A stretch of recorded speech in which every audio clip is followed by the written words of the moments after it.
คำว่าเพื่อนนั้นยิ่งใหญ่มึงก็หูดีแก่ใจเวลาผิดพลาดพลั้งมึงก็ควรจะให้อภัยมึงบ่ควรจะทิ่มจะตัดขาดเป็นไปบ่ได้ให้มึงจื้อเอาไว้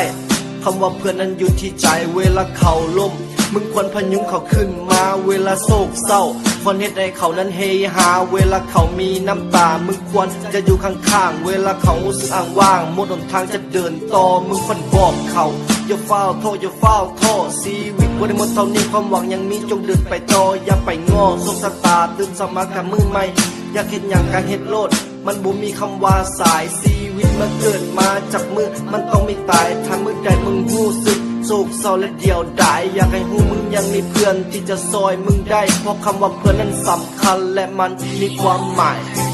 คำว่าเพื่อนนั้นยิ่งใหญ่มึงก็หูดีแก่ใจคำว่าเพื่อนนั้นมีความหมายถ้าหากวันใดมึงหนึ่งทองก็คอยสู้ต่อไปเพราะยังมีกูอยู่ข้างกาย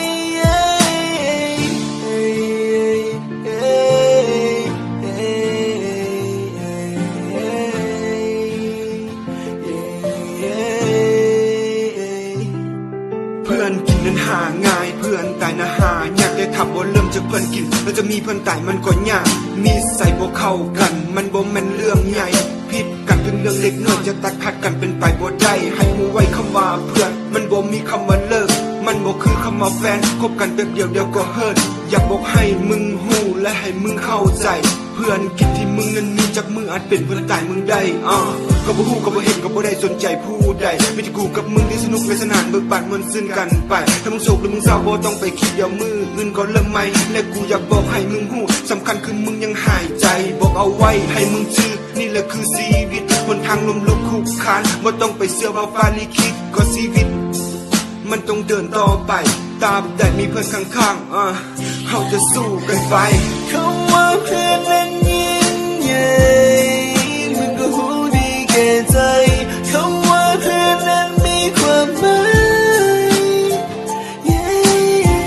ถ้าหากวันใดมึงหนึ่งทองก็คอยสู้ต่อไปเพราะยังมีกูอยู่ข้างกาย